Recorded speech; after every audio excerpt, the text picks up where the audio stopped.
এই যে জিনিসগুলো দেখতেছেন এগুলা কোনো ময়লা নয়, কিংবা ব্যবহৃত কোনো জিনিস নয়। এগুলা দুইজন প্রবাসীর বেড, শুয়ে থাকার বেড। হ্যাঁ, সবাই বলে এই প্রবাসে সুখ আর সুখ। যারা স্বল্প বেতনে কাজ করে তারা এই প্রবাসে প্রচুর সাফার করে। যখন আমার নির্ঘুম রাত যায়, আমি মাঝে মধ্যে ওই পাশেই দোকান আছে, দোকানে আসি, আসলে দেখি তারা শুয়ে আছে। এই শীতের মৌসুম, খোলা আকাশে, কুয়াশা ভরা রাতে কত মজার ঘুম দিচ্ছে। আর নারী তোমার বাহানা শুনে আমার বড্ড হাসি পায়। তুমি বাহানা দাও, স্বামী পাশে ছিল না তাই পরকীয়ায় জড়িয়েছি।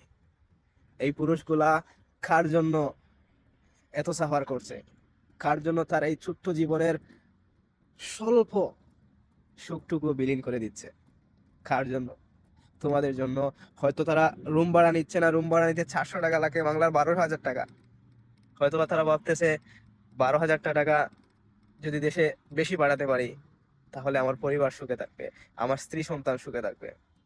তারা চাইলে কি এই ছোট্ট জীবনটার সুখগুলো উপভোগ করতে পারতো না?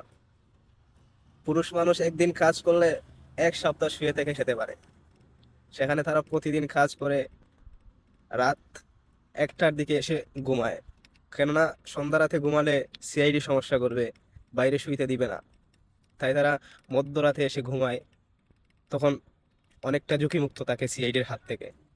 আবার সেই ভোরবেলা উঠে কাজে যায়, কাজ করে স্বল্প বেতনে, আর সেই টাকাগুলা জমিয়ে জমিয়ে দেশে পাঠায়।